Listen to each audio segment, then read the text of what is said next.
बहुत बहुत स्वागत है दोस्तों आपका आज के इस मार्केट एनालिसिस के वीडियो में। चलिए दोस्तों देखते हैं क्या रहा आज का डेटा और कल किधर जा सकता है बाजार। तो स्टार्ट करते हैं रिटेलर के डेटा से जो कि दिख रहे हैं मिक्स टू बुलिश। डीआईएस दिख रहे हैं मोस्टली बुलिश, एफआईस दिख रहे हैं मिक्स टू बुलिश और प्रोज दिख रहे हैं मिक्स टू बियरिश। चलिए अब ये था आज का बाय सेल पार्टिसिपेंट वाइज। अभी देखेंगे आज का बाय सेल इंस्ट्रूमेंट वाइज, वो दिखेगा हमें इस कॉलम में। ये सब Nifty, bank Nifty, fin Nifty और मिड कैप निफ्टी मिक्स्ड है और नंबर ऑफ लॉट्स यानी नंबर ऑफ कॉन्ट्रैक्ट्स दिए हुए हैं। एक दिन पहले की ओवरऑल पोजीशन जो थी वो इस कॉलम में दे रखी है, उसमें आज का बाय सेल एडजस्ट कर देंगे तो आज क्या ओवरऑल पोजीशन कैरी फॉरवर्ड हुई है कल सुबह तक के लिए वो इस कॉलम में दिखेगी। तो स्टार्ट करेंगे हम इंडेक्स फ्यूचर से, फिर index call, index put, stock future and so on. तो स्टार्ट करें इंडेक्स फ्यूचर से, रिटेल क्लाइंट, डीआईएस, एफआईएस और प्रोज। तो रिटेलर्स बाय करके गए हैं 4300 लॉट्स, उनके 60,000 लॉट लॉन्ग हो गए हैं। डीआईएस के 2300 लॉट लॉन्ग हैं, उनके 31,000 लॉट शॉर्ट में हैं। एफआईएस को देखें तो 3700 लॉट वो बाय करके गए हैं, 18,000 लॉट उनके शॉर्ट में है, 10,500 लॉट्स की सेलिंग करी है।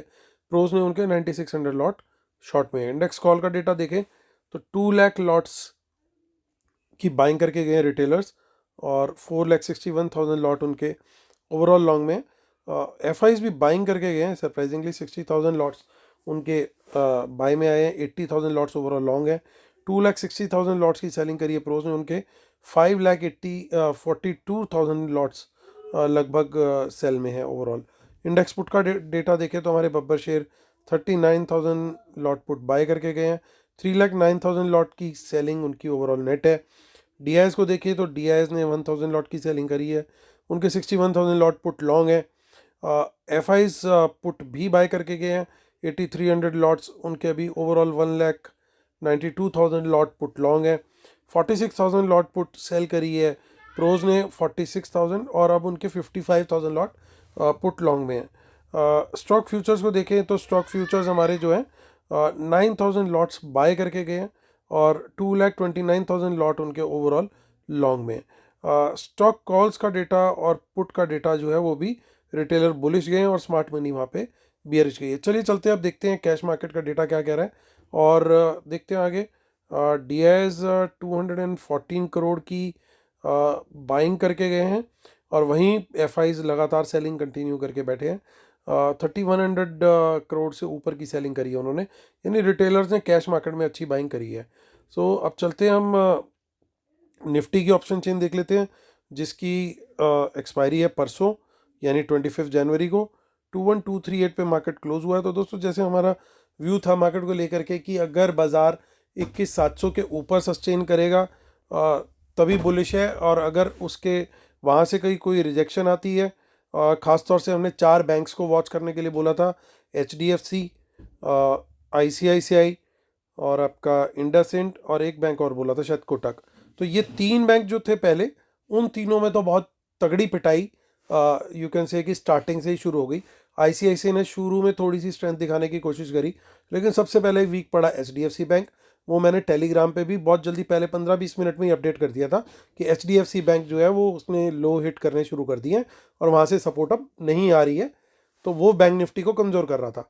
तो जिन लोगों ने वहाँ पे वो मैसेज देखा और स्पॉट किया, मेरे को पहले ही आप लोग को मैंने कल रात को ही शेयर कर दिया था कि इन पे वॉच रखनी है, लेकिन जस्ट कि आप लोग कहीं भूले नहीं हो तो टेलीग्राम में भी अपडेट कर दिया कि ये वीक कर रहा है वहाँ पे। तो जिन लोगों ने टेलीग्राम का मैसेज देखा और टाइमली करेक्ट एक्शन ले लिया, क्योंकि पहले 15-20 मिनट में कुछ गिरा नहीं था, बाजार गैप अप था, अच्छा खासा ऊपर था सब कुछ, तो वहाँ पे जो संभल गया वो संभल गया, वो बच गया। जिसने टेलीग्राम नहीं फॉलो किया, इसीलिए मैं बार बार रिक्वेस्ट करता हूँ दोस्तों, क्योंकि कई लोग क्या करते हैं, वीडियो देखते हैं पूरा, नोट्स नहीं बनाते तो आधी बातें वैसे ही भूल जाते हैं। दूसरे अगर नोट्स बनाए भी हैं और बाय चांस दिमाग से वैसे निकल गई बात, क्योंकि मार्केट में मूवमेंट बहुत होती है, तो वहाँ पे वो टेलीग्राम आपको काम आ जाता है, जहाँ पे मैं कोशिश करता हूँ आपको रिमाइंड कराने की। तो जिन लोगों ने टेलीग्राम नहीं कर रखा ज्वाइन दोस्तों, अब भी कर लो। फ्री टेलीग्राम चैनल है, कोई उसके चार्जेस नहीं है, इसी वीडियो के डिस्क्रिप्शन में लिंक दिया हुआ है। तो आप जा करके देखोगे, आपको खुद आइडिया लगेगा कि अगर आपने वो मैसेज पढ़ लिया होता तो शायद कहीं आप थोड़े से एक्स्ट्रा बेनिफिट में होते। और उन लोगों से अपील, जिन लोगों ने वो मैसेज देखा और उनको बेनिफिट हुआ, प्लीज़ कमेंट जरूर करिएगा। तो चलिए अब देखते हैं 21,238 पे मार्केट हुआ क्लोज। तो एक वीक तो नहीं मैं बोलूँगा, बहुत वीक क्लोजिंग आई वीक तो बहुत छोटा वर्ड हो गया, क्योंकि जिस तरीके से आप गैप अप खुले, सारी चीज़ें ऐसे लग रही थी कि बस पता नहीं क्या हो जाएगा आज, लेकिन वहीं से नीचे नीचे नीचे नीचे नीचे आना शुरू। और बैंक्स ने इन पर्टिकुलर सबसे ज़्यादा पिटाई करवाई, लेकिन बाकी स्टॉक्स भी फिर फॉलो करते चले गए। यानी गेम प्लान एक क्लियर था, हमने डेटा रीड किया था, साथ में उसमें बार बार इस शब्द का प्रयोग किया था कि डेटा में ओवरऑल वीकनेस है। Index future weak, index call का डेटा भी नेगेटिव, इंडेक्स पुट का डेटा भी नेगेटिव, सिर्फ स्टॉक फ्यूचर्स में हमारे को थोड़ी सी तेजी दिख रही थी, जो उन्होंने शायद गैप अप में यूज़ कर ली और उसके बाद वो बाजार को नीचे लेके आ गए अपनी प्रॉफिट बुकिंग करके। लेकिन आज क्या दिख रहा है? आज बड़ी यूनिक सी चीज़ दिख रही है। मार्केट ने एक नेगेटिव क्लोजिंग दी है, सारी चीज़ें सही है, लेकिन ये इन द मनी कॉल्स इतनी सारी क्या कर रही है? ये कहाँ से आ गई? क्या कहीं अब वो पुटों से निकल करके कॉलों में आके बैठ गए चुपचाप? बिल्कुल पॉसिबल है, एकदम पॉसिबल है, क्योंकि that is how they play. 238 पे मार्केट क्लोज हुई है और 200 तक की इन्होंने इन द मनी कॉल्स ले रखी हैं। और देखिए इन द मनी पुट्स लगभग लगभग सारी बुक कर दी हैं, थोड़ी बहुत रह गई है, लेकिन लगभग लगभग बड़ी क्वांटिटी सारी बुकड है। तो यानी अगर हमारे को कहीं पे भी 21,200 के ऊपर कोई तेजी का ट्रेड मिले, अगर पॉजिटिव प्राइस एक्शन मिले, देखिए इसको भी साथ में क्लब किया कीजिए डेटा के, 21,200 के ऊपर है, पॉजिटिव प्राइस एक्शन दिख रहा है, तो वहाँ पे हमें तेजी का ट्रेड देख सकते हैं हम लोग। कब तक? जब तक 21,200 के ऊपर सस्टेन कर रहा है। पहला टारगेट 21,300, और अगर उसके ऊपर निकला तो 21,400 तक का टारगेट आ सकता है। That is possible. Data overall काफ़ी नेगेटिविटीज़ हैं, लेकिन थोड़ी सी चीज़ें जो है वो पॉजिटिव दिख रही है, जिसको हम इग्नोर नहीं कर सकते। 21,200 के नीचे सर्टेनली, फिर इसका मतलब ये होगा कि ये जो इन द मनी पुट्स हैं, ये इन लोगों ने, माफ़ कीजिएगा, इन द मनी कॉल्स हैं, ये इन लोगों ने बेची हुई है। अगर इसके नीचे निकले और नेगेटिव प्राइस एक्शन दे, तब हम शॉर्ट का ट्रेड लेने के लिए रेडी रहेंगे। यानी हमारे लिए एक और ब्रेक लेवल बन गया 21,200, यानी 21,200। तो इसको ध्यान में रखना है जरूर। और उसके नीचे फिर सीधा सपोर्ट 21,000 के आसपास ही दिखाई दे रही है। तो चलिए अब हम आगे की ऑप्शन चेन भी चेक कर लेते हैं। देखिए इन द मनी कॉल्स इसके अंदर भी थोड़ी बहुत दिख रही है, जो कि पुट्स नहीं है, तो यानी कहीं ना कहीं थोड़ा सा डेटा जो है बेटर गया है इन द मनी का, अगर वो 21,200 अगर होल्ड कर जाता है मॉर्निंग में तो। अब बैंक निफ्टी, जिसकी की कल ही एक्सपायरी है, माफ़ कीजिएगा, इसकी भी सॉरी परसों ही एक्सपायरी है, 25 जन, क्योंकि ये मंथली एक्सपायरी होती है। सो किसी तरीके से गिरते पड़ते 45,000 के ऊपर इन्होंने क्लोजिंग दी है, और यहाँ पे बढ़िया क्वांटिटी में कॉस्ट दिख रही है इन द मनी में। तो अब गेम क्या है? 45,000 के ऊपर खोलिए कल, और फिर इनको मजबूर कीजिए कॉल राइटर्स को अपनी पोजीशन शॉर्ट कवरिंग करने की। तो उसके लिए कम से कम इनको खोलना पड़ेगा बाजार 45,200 के ऊपर, और वहाँ से देना पड़ेगा पॉजिटिव प्राइस एक्शन। तो एक बढ़िया short covering at least up till 45,500 आनी चाहिए, क्योंकि जिस तरीके का आज फॉल आया है, एक 500 पॉइंट का, एक 400-500 पॉइंट का एक रिबाउंड बनता है। सो वो रिबाउंड लेकिन कब, हमें कब देखना है? हमें देखना है अगर 45,000 के ऊपर सस्टेन करे और पॉजिटिव प्राइस एक्शन दे, तो ये दो कंडीशंस हमारे लिए कंपलसरी हैं। अगर निकल गया ये कहीं 45,000 के नीचे, तो फिर हम भी सेलर बन जाएंगे, फिर हम भी शॉर्ट का ट्रेड देखेंगे, और टारगेट हो जाएगा फिर 44,500। पहला टारगेट होगा जो आज का लो था, अराउंड 800-900 के बीच का जो भी लो था, वो चेक कर लीजिएगा स्पॉट लेवल का। उसके बाद वहाँ पे फिर हमारा टारगेट आता है, सेकंड टारगेट 44,500। तो ये हमारे लेवल्स बन गए बैंक निफ्टी के। बैंक निफ्टी की भी आगे की ऑप्शन चेन देख लेते हैं हम। कुछ खास यहाँ पे डेटा नहीं बनता हुआ दिख रहा, और नेक्स्ट मंथ की भी चेक कर लेते हैं, जिस 29 फेब, वहाँ पे भी सेम सिनेरियो है। तो चलिए चलते हैं अब हम फिन निफ्टी की तरफ। फिन निफ्टी की एक्सपायरी अब हमारी आज की हो गई, अब हम देखेंगे 30 जैन की। 20,137 पे मार्केट हुआ है क्लोज। तो देखिए कुछ यहाँ पे भी इन द मनी कॉल्स हैं, बहुत ज़्यादा तो नहीं है, बट फिर भी ठीक ठाक है। सो 20,100 के ऊपर कोई भी पॉजिटिव प्राइस एक्शन दिखे तो हम लॉन्ग का ट्रेड ले सकते हैं विद अ टारगेट ऑफ 20,200, और अल्टीमेट टारगेट जो है वो 20,300 तक का भी पॉसिबल है, जहाँ पे मेजर रेजिस्टेंस बनी हुई है। नीचे 20,100 के नीचे हम शॉर्ट का ट्रेड देख सकते हैं ज़रूर, और इनफैक्ट अगर 20,200 से भी कोई रिजेक्शन आती है तो वहाँ से भी हम लोग शॉर्ट का ट्रेड ले सकते हैं। यहाँ पे कुछ इन द मनी पुट्स हमारे को दिखाई दे रही हैं, तो इनका हमें खास ध्यान रखना है कल, यानी बाजार कहाँ सस्टेन कर रहा है वो हमारे लिए मेक और ब्रेक लेवल रहेगा 20,100 का इसके लिए। सो चलिए चलते हैं मिड कैप निफ्टी, वहाँ पे भी मारधाड़ हुई है बढ़िया। 10354 अगले मंडे की एक्सपायरी है यहाँ की। सो यहाँ पे आप देख सकते हो कि इन द मनी में कुछ पुट्स दिखाई दे रही हैं 300 के लेवल पे, और 350 के ऊपर ही निकले पॉजिटिव प्राइस एक्शन दे तो 400 के टारगेट के लिए, और 400 के ऊपर निकलता है तो फिर सीधा हमारे को मिल जाएगा हाईवे कहाँ तक, सीधा 500 के लेवल तक का। तो ये लेकिन हालांकि देखिए इन द मनी में पुट्स काफ़ी हैं, so we have to be very very very cautious.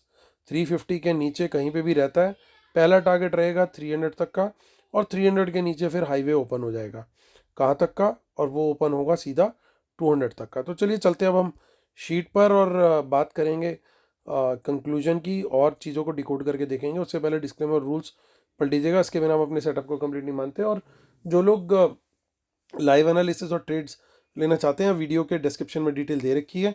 हमारा जो फ्री टेलीग्राम चैनल है उसका लिंक भी इसी वीडियो के डिस्क्रिप्शन में दे रखा है, और हमारे कुछ फेक चैनल्स लोगों ने बना दिए हैं, तो प्लीज़ जो नंबर्स मेरी टीम मेंबर्स के इस वीडियो के डिस्क्रिप्शन में दे रखे हैं, उसके अलावा किसी भी चैनल के मोबाइल नंबर से या पर्सन से आप कांटेक्ट ना करें, वो बिल्कुल फेक चैनल्स हैं, आपका पैसा डूब सकता है। I am clearly informing everyone, तो प्लीज़ ना फंसें। और जिन लोगों ने वेबिनार अटेंड करनी है उसके लिए भी वो एनरोल कर सकते हैं। तो चलिए आते हैं, वो सारी डिटेल्स आपको इस वीडियो के डिस्क्रिप्शन में मिल जाएंगी। तो चलिए देखते हैं यहाँ पे हुआ क्या है। तो देखिए डेटा आज का जो बना है ये कुछ ज़्यादा खास नहीं है, यहाँ पे थोड़ा सा इंक्रीमेंटली डेटा जो बना है ये तो थोड़ा सा बुलिश है, लेकिन ओवरऑल डेटा अभी भी बेयरिश है। तो ये पॉइंट हम ध्यान रखेंगे। इंडेक्स कॉल पे आते हैं, ये था इंडेक्स फ्यूचर, इंडेक्स कॉल पे आते हैं। तो इंडेक्स कॉल का डेटा, अब यहाँ पे दो बातें हैं। दो बातें क्या बन रही हैं, देखिए यहाँ पे कुछ ना कुछ कॉल्स अच्छी क्वांटिटी में बाय करके गए हैं, इन द मनी कॉल्स हमने स्पॉट करी है। तो बिल्कुल अगर मेक और ब्रेक लेवल के ऊपर खुलता बाजार, पॉजिटिव प्राइस एक्शन देता है, तो हमारे लिए पॉइंट ये रहेगा कि हम वहाँ पे लॉन्ग साइड का ट्रेड कंसिडर कर सकते हैं। कई लोगों के लिए देखिए यहाँ पे मैं एक चीज़ बताना चाहता हूँ बहुत ज़रूरी। कई बार क्या होता है कि ये लोग बाय करके जाते हैं, जिस तरीके से आज का क्लासिक केस हुआ, और गैप अप खुल जाता है बाजार, उसके बाद वो कोई पॉजिटिव प्राइस एक्शन नहीं देता, बल्कि अब देखिए कल की क्लोजिंग थी, सपोज कीजिए यहाँ पे बाजार खुल गया यहाँ पे, तो इनको तो मौका मिल गया, जो लोग कॉल लेके गए थे ये यहाँ पे भी बुक कर देंगे तो भी उनका प्रॉफिट बन गया। लेकिन हमारे को अगले दिन ट्रेड कहाँ लेना है, कैसे कंफर्मेशन होगी कि हमें ट्रेड लॉन्ग का लेना है या नहीं लेना। तो वहाँ पे आपको ये ध्यान रखना है कि ये इसके बाद प्राइस एक्शन पॉजिटिव बन रहा है या गैप डाउन, गैप अप के बाद नीचे का बन रहा है। सेम केस है ICICI बैंक में हुआ, प्री ओपन में 5% ऊपर था, लेकिन उसके बाद होते होते होते एक टाइम ऐसा आया था 0.7% रह गया था सिर्फ, यानी 4.3% के गेन उसने जो है पेयर कर दी थे, यानी वो सब गेन उसने अपने खो दिए थे। तो वहाँ पे आप देखिए कि अब ICICI बैंक ने भी लगातार लॉस बनाए, वो भी मैंने वहाँ पे अपडेट किया। जब मार्केट में HDFC बैंक कोशिश कर रहा था चढ़ाने की सेकंड हाफ में, तो ICICI ने लो बनाने शुरू कर दिए।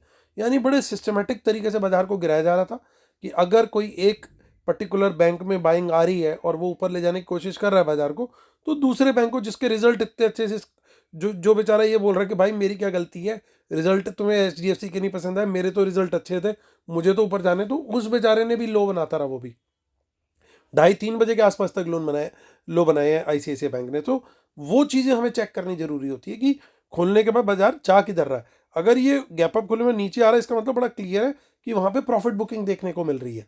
तो अगर वहाँ पे वो प्रॉफिट बुकिंग कर रहे हैं लॉन्ग्स में अपने, तो इसका मतलब ये कि हमें तो लॉन्ग नहीं पकड़ने चाहिए ना। वो इसका मतलब ये कि अगर हमें ट्रेड वहाँ पे देखना है तो वो शॉर्ट साइड का ट्रेड हमें देखना है, और डेटा हमारा ओवरऑल ही नेगेटिव था। तो उसी तरीके से अगर कल हमारे को कोई गैप अप मिलती है और गैप अप के बावजूद बाजार अगर ऊपर की तरफ निकलता है, तो हम वहाँ पे लॉन्ग का ट्रेड ले सकते हैं। यानी चाहे वो गैप अप मिले, लेकिन उसके बाद ऊपर निकलना इज़ वेरी इंपॉर्टेंट। मैं कई बार बोल भी चुका हूँ, लोग बोलते हैं कि प्राइस एक्शन कंफर्मेशन कैसे देखे। अगर आप अग्रेसिव प्लेयर हो तो 5 मिनट की कैंडल का हाई ब्रेक देख सकते हो। ये मैं कई बार पहले भी शेयर कर चुका हूँ, जो लोग रेगुलरली वॉच करते हैं वीडियो वो लोग फॉलो करते होंगे। जो थोड़े से सेफ ट्रेडर है वो 10 मिनट का टाइम फ्रेम एटलीस्ट पकड़े। So that is how you can consider कि यार चलो एटलीस्ट इतनी कैंडल कम है, हाई ब्रेक तो पकड़ूँ। 9:15 16 मिनट में ट्रेड लेना जो है वो बिल्कुल जिसे कहते हैं कि बहुत ही ज़्यादा खतरे का सौदा हो जाता है। तो इट्स वेरी डिफिकल्ट टू से कि वहाँ पे ट्रेड आप लो या नहीं। दैट इज़ योर कॉल कि कितने आप रिस्क ले सकते हो कि नहीं। I don't advise that. तो चलिए, अब यहाँ पे क्या है, अब यहाँ पे देखिए बड़ी क्वांटिटी में रिटेलर कॉल भी बाय करके गया, लेकिन उतनी बड़ी क्वांटिटी में कॉल राइट भी करी है। अब यहाँ पे क्या हो सकता है, अगर बाजार किसी वजह से कल गैप अप खुलता है, हम इस सिनेरियो को कंसिडर कर रहे हैं कि अगर किसी वजह से कल गैप अप खुलता है तो वो गैप अप बहुत बड़ी नहीं होनी चाहिए आइडियली, क्योंकि अगर बड़ी गैप अप हो गई तो इन लोगों को बहुत बड़ा प्रॉफिट होगा। तो इन लोगों को थोड़ा सस्ते में निकालने की कोशिश की जाएगी। अगर ऊपर जाना है बाजार ने कि थोड़ा बहुत प्रीमियम दो, इनसे माल बटोरो और माल बटोर के फिर ऊपर लेके जाओ, फिर इनको डैमेज दो। That would be the target अगर बाजार को ऊपर लेके जाना है। अगर नीचे लेके जाना है तो किस तरीके की प्लानिंग हो सकती है, मे बी बाजार फिर उस सूरत में फ्लैट खुले और फ्लैट खुल करके बाजार जो है वो नीचे की तरफ प्राइस एक्शन देता हुआ दिख जाए और हमारे जो मेक और ब्रेक लेवल है उसके नीचे निकलेगा, तो वहां पे हम शॉर्ट के लिए रेडी हैं। तो गैप अप में तो ऑलरेडी हमारे मेक और ब्रेक लेवल के ऊपर खुल रहे होंगे, क्योंकि ऑलरेडी हमारे जो मेक और ब्रेक लेवल है आज की क्लोजिंग से थोड़ा थोड़ा नीचे है। तो इसलिए वो सिनेरियो भी कवर कर लिया हमने और ये सिनेरियो भी कवर कर लिया। तो इन बातों को ध्यान में रख के ट्रेड लेना हमने कल। अब यहाँ पे कुछ पॉसिबल है क्योंकि मैं थोड़ा एम्फेसाइज क्यों किया गैप अप के सिनेरियो पे, क्योंकि इन द मनी कॉल्स जो लेके गए हैं, पॉसिबल मतलब एटलीस्ट 65% प्रोबेबिलिटी, 2/3 प्रोबेबिलिटी मुझे लग रही है कि स्मार्ट मनी ने बाय करी है, वो रिटेलर का बाय पॉसिबली नहीं है। सो अंडर दैट अब देखिए यहाँ पे क्या है, इन लोगों को भी अगर ज़्यादा बड़ा गैप अप नहीं होता तो इन लोगों को भी मौका मिल जाएगा अपनी पोजीशन कवर करने का, इफ़ दैट हैपन्स। सो इनकी पोजीशन देख के तो ये लगता है या तो छोटा मोटा गैप अप होना चाहिए आइडियली स्पीकिंग, या फिर फ्लैट टू डाउन भी खुल सकता है। बड़ा गैप अप तो ये भी कोशिश करेंगे कि रोके, क्योंकि बहुत बड़ी कॉल राइटिंग है, इनका बड़ा लॉस हो सकता है। और एफ ने देखिए कॉल जितनी बाय करी है उसके कंपैरिजन में पुट बहुत ज़्यादा नहीं है, तो कहीं ना कहीं ये पॉसिबिलिटी हो सकती है कि काइंड ऑफ हेजिंग टाइप ही हो, ज़्यादा बियरिश वो उतने नहीं दिख रहे at least first part of the day के लिए, एटलीस्ट पहले आधे एक घंटे के लिए तो एटलीस्ट हम बोल सकते हैं। और देखिए यहाँ पे स्टॉक फ्यूचर में भी बड़े लॉन्ग्स हुए हैं, हालांकि कोई पर्टिकुलर सेक्टर शॉर्ट भी दिख रहा है और कोई पर्टिकुलर सेक्टर लॉन्ग भी दिख रहा है, तो हम दोनों साइड के ट्रेड ले सकते हैं। और ये बड़ा अच्छा वर्क करते हैं तब जब मार्केट थोड़ी फ्लैट या थोड़ी सी गैप अप या थोड़ी सी गैप डाउन खुलती है, तो वहां पे ये दोनों तरफ स्टॉक्स मूव करते हुए दिखाई देते हैं। एक सिनेरियो और हो सकता है दोस्तों कि अगर बाय चांस बाजार नीचे खुल करके थोड़ा नीचे चले जाए, फॉर एग्जांपल जो हमारा लेवल था 21,200 के नीचे चला जाए और फिर उसके बाद 200 के ऊपर आ जाए वापस प्राइस एक्शन दे करके, तो वहाँ पे भी हम एंट्री, जैसे 5 मिनट की कैंडल जो भी क्लोज होती है वापस इसके ऊपर, उसके हाई ब्रेक पे फिर से एंट्री ले सकते हैं। That is how we can do, क्योंकि ये क्या करते हैं, नीचे घुमा करके सबकी पोजिशन निकलवा के फिर वापस ऊपर को गेम बना देते हैं। तो ओवरऑल डेटा तो दोस्तों यही सजेस्ट कर रहा है कि थोड़ी बहुत शायद इन द मनी कॉल्स हैं, लेकिन बहुत बड़ा गैप अप शायद ना हो और बाजार एक थोड़ा सा कंसोलिडेट करके फिर ऊपर का मूव शायद दे दे, अगर मेक और ब्रेक लेवल के ऊपर रहता है। अगर मेक और ब्रेक लेवल के नीचे जाता है, इन केस अगर सेकंड पॉसिबिलिटी अगर उसके नीचे जाता है, तो फिर हमें 100, 150, 200 पॉइंट निफ्टी में और देखने को मिल सकते हैं और हम दोनों साइड पे लेवल्स के अकॉर्डिंग ट्रेड करने के लिए रेडी रहेंगे। तो ये हमारी स्ट्रेटेजी होने वाली है दोस्तों कल के लिए। स्टॉक्स भी आइडेंटिफाई कर सकते हैं क्योंकि बड़े वॉल्यूम में दोनों तरफ बाइंग हुई है, यानी शॉर्ट भी हुए हैं, बाइंग मतलब लॉन्ग भी गए हैं और शॉर्ट भी हुए हैं, तो दोनों तरफ पोजीशन बनी है, तो दोनों तरफ प्रिपेयर रह सकते हैं। टॉप टू गेनर्स कौन से हैं फंडों में और टॉप टू वीक स्टॉक्स कौन से हैं, तो बॉटम टू जिसे भी आप बोल सकते हो, तो वो आप देख सकते हैं और अकॉर्डिंगली अगर आपको वहाँ पे प्राइस एक्शन मिले तो वहाँ पे भी पोजीशन अपनी बना सकते हैं, क्योंकि एक अच्छा मोमेंटम उन स्टॉक्स में देखने को मिल सकता है वहाँ पे। तो चलिए दोस्तों, कल फिर आपसे होती है मुलाकात, तब तक के लिए लाइक शेयर सब्सक्राइब जरूर करना है, अपना ध्यान भी रखना है। चलिए दोस्तों, टेक केयर, बाय बाय।